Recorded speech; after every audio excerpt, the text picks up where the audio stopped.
Bismillahirrahmanirrahim. Assalamualaikum warahmatullahi wabarakatuh. Perkenalkan, nama saya Nova Lazmi dengan NRP 23 2021 055.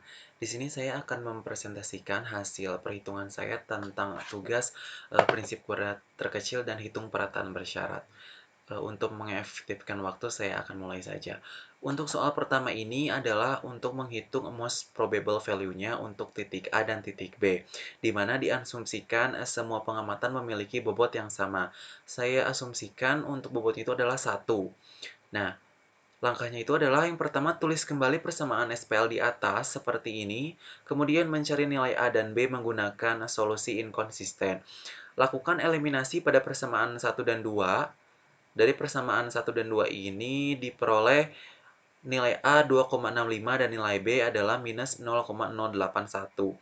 Kemudian lakukan juga persamaan atau lakukan eliminasi pada persamaan 1 dan 3. Berikut adalah perhitungannya dan diperoleh nilai A sebesar 2,17 dan nilai B sebesar 0,65. Lakukan juga eliminasi pada persamaan 2 dan 3. Seperti ini hasilnya. Kemudian diperoleh nilai A sebesar minus 3,34 dan nilai B sebesar minus 4,08. Maka dari ketiga persamaan ini memperoleh nilai A dan nilai B yang tidak konsisten. Maka juga persamaan pengamatan ini harus diselesaikan dengan solusi yang lain. Selanjutnya adalah susun persamaan baru yang disebut dengan persamaan pengamatan. Seperti ini, yaitu ada nilai residunya, yaitu V1, V2, dan V3. Kemudian turunkan persamaan terhadap fungsi A dan B, di mana persamaan ini atau fungsi ini sama dengan fungsi sigma V kuadrat. Seperti ini fungsinya. Lalu persamaan di atas diminimumkan fungsinya dengan menggunakan turunan parsial menjadi persamaan normal. Diturunkan dan disederhanakan terhadap nilai A, seperti ini. Dan diperoleh persamaan baru, persamaan 7, yaitu 98A min 84B sama dengan 171. Lalu diturunkan juga dan disederhanakan terhadap nilai B. Maka hasilnya adalah terdapat persamaan baru, yaitu persamaan 8 dengan nilai minus 84A plus 124B sama dengan minus 121,1. Yang selanjutnya adalah persamaan hasil turunan parsial digunakan untuk menghitung nilai A dan B. Lakukan eliminasi pada persamaan 7 dan 8 seperti ini. Kemudian dapat dihasilkan B sama dengan 0,49 dan substitusikan nilai B 0,49 ini ke persamaan 7 untuk mendapatkan nilai A. Maka nilai A adalah 2,16. Kemudian, solusi yang didapat untuk menghitung residu dari ketiga persamaan SPL tersebut. Digunakan solusi sembarang, yaitu nilai A 2,65 dan nilai B minus 0,081 dari persamaan 1 dan 2. Ini adalah perhitungannya. Kemudian, jika dengan solusi kuadrat terkecil digunakan nilai A yaitu 2,16 dan nilai B yaitu 0,14 dari eliminasi persamaan 7 dan 8. Berikut adalah hasilnya. Maka dari hasil tersebut bisa dibandingkan dengan menggunakan solusi sembarang atau solusi kuadrat terkecil dan dikalikan dengan bobot yang tadi diasumsikan yaitu 1. Untuk jumlahnya dari solusi sembarang adalah 63,47 untuk most probable value-nya dan untuk solusi kuadrat terkecil yaitu 8,47.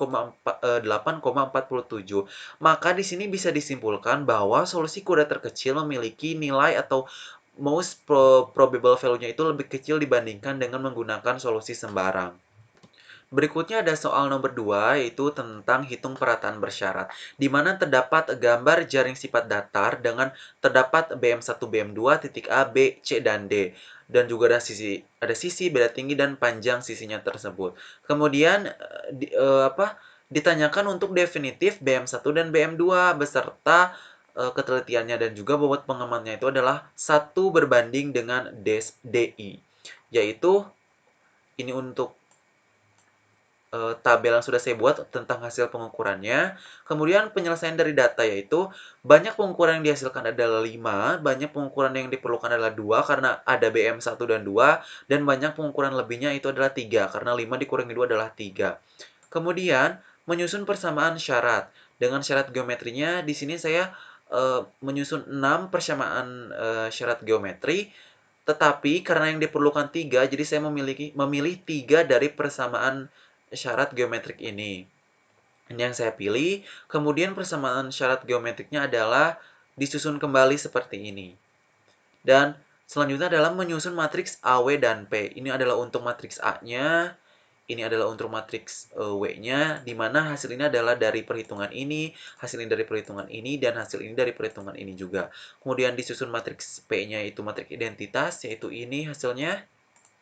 Kemudian menghitung matriks koreksi V, di mana rumusnya adalah ini, dan perhitungannya dengan rumusnya adalah sebagai berikut. Ini adalah rumusnya. Setelah didapatkan V1, V2, V3, V4, dan V5, kemudian menghitung ukuran beda tinggi setelah perataan, di mana rumusnya itu adalah T1 ditambah V1. Ini untuk hasilnya. Kemudian menghitung titik definitif BM1 dan BM2.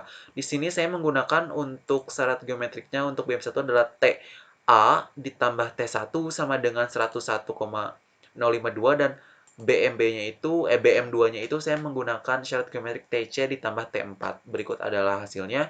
Di sini juga saya melakukan pengecekan untuk melihat apakah hasil BM1 dan BM2 ini adalah sama dengan ini. Ternyata setelah saya mengecek dengan syarat geometrik lainnya, sama ya hasilnya. Kemudian menghitung variansi baku, tetapi hitung dulu matriks V transpose dikali matriks P dan matriks V, ini untuk hasilnya, ini adalah rumusnya. Lalu kita bisa menghitung variansi bakunya dengan hasil dari perhitungan ini dibagi dengan R. Kemudian menghitung matriks kofaktor QLL, tetapi sebelumnya harus dihitung terlebih dahulu matriks QVV-nya. Berikut adalah rumusnya dan ini adalah hasilnya. Kemudian setelah didapatkan matriks QVV, maka bisa dihitung untuk matriks kofaktor QLL-nya. Ini adalah hasilnya dan ini adalah rumusnya.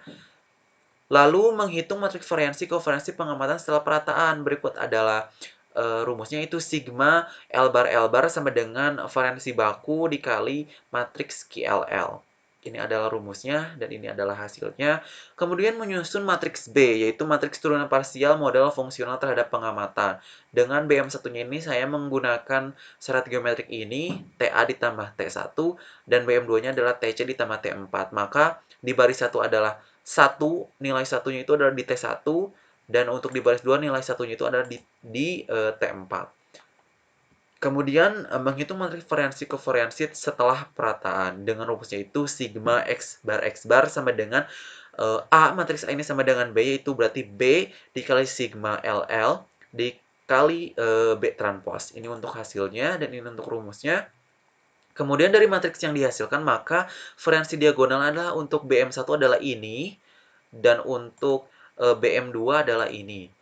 Tetapi harus dihitung juga variansi, maksud saya deviasi standarnya dari titik tinggi BM1 dan BM2 ini. Tetapi karena hasilnya minus, itu tidak bisa diakarkan. Kita coba saja. Sama dengan SQRT. Hasilnya adalah num atau tidak terdefinisikan. Karena bilangan dalam bentuk negatif sehingga tidak bisa diakarkan. Hasilnya pun tidak dapat terdefinisikan. Sekian yang bisa saya sampaikan. Terima kasih. Mohon maaf jika terdapat banyak kesalahan. Wassalamualaikum warahmatullahi wabarakatuh.